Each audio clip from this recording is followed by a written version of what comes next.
En esta ocasión vamos a ver lo que es el teorema de la bisectriz y vamos a realizar su demostración.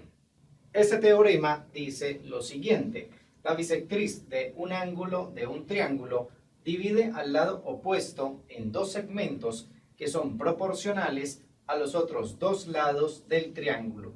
Vamos a ver a continuación la demostración de este teorema.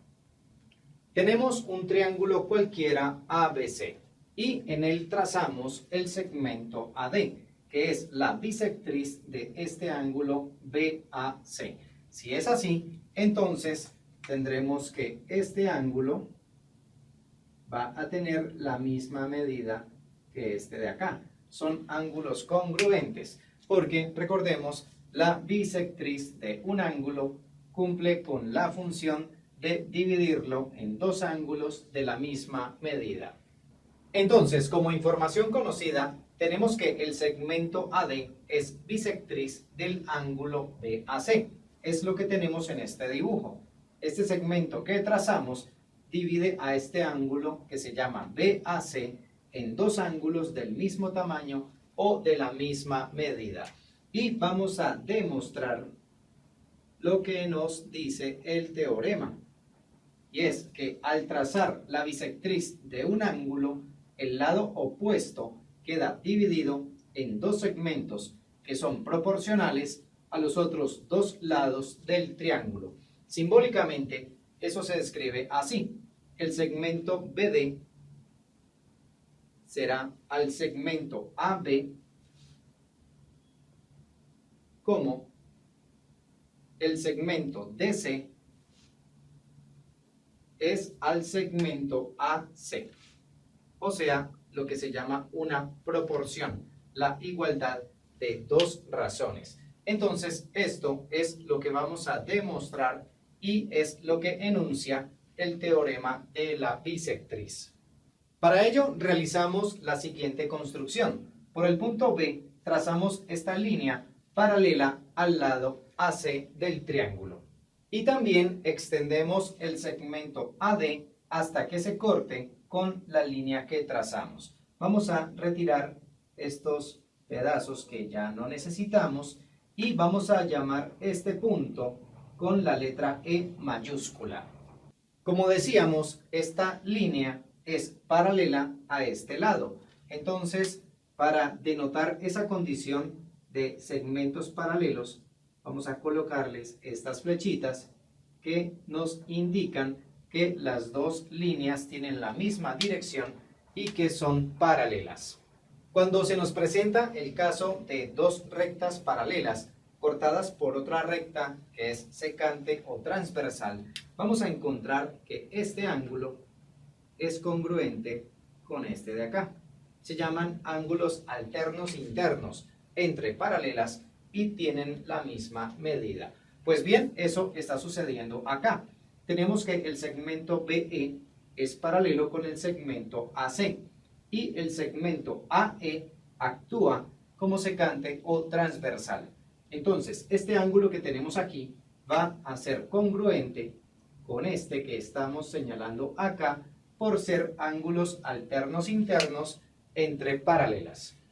También podemos afirmar que este ángulo va a ser congruente con este.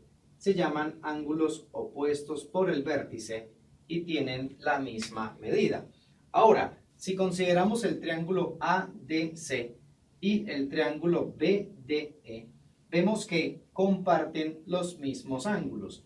Este ángulo de color verde lo tenemos acá, también tenemos el ángulo de color rojo, por lo tanto, el tercer ángulo, es decir, este que estamos señalando con color azul, debe ser igual en los dos triángulos. Recordemos que eso se debe a que en todo triángulo los ángulos interiores suman 180 grados. Como tenemos que estos dos triángulos tienen exactamente los mismos ángulos, entonces podemos decir que son semejantes. Entonces, el triángulo ADC, este que tenemos acá, va a ser semejante con el triángulo BDE. Y eso se justifica por el postulado o por el criterio ángulo, ángulo, ángulo. Como decíamos, por tener los mismos ángulos, entonces esos dos triángulos son semejantes.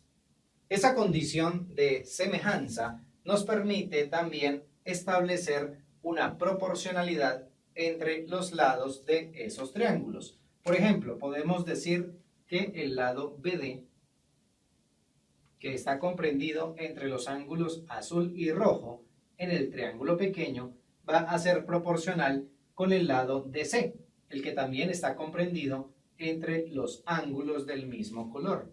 Entonces lo escribimos acá. Y eso guarda la misma relación que, por ejemplo, el lado BE con el lado AC, es decir, los que están comprendidos entre los ángulos de color azul y verde en los dos triángulos. Y eso a su vez va a guardar la misma relación que el lado DE con el lado AD.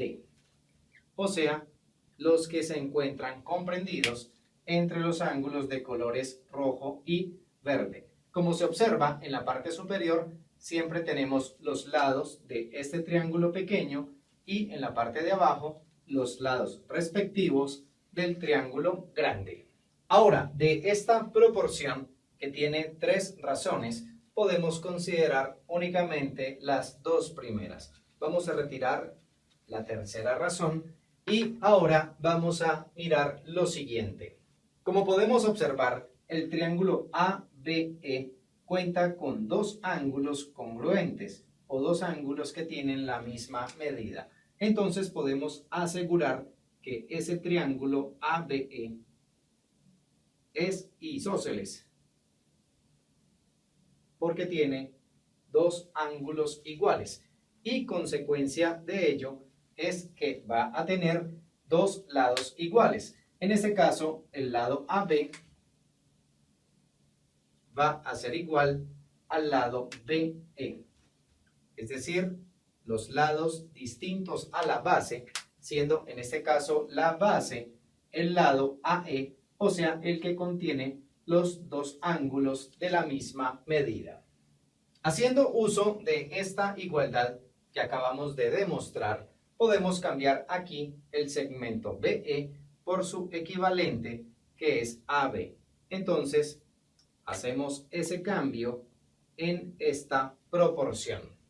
Ahora bien, recordando los elementos de una proporción, tenemos que estos dos se llaman extremos y que estos dos se llaman medios.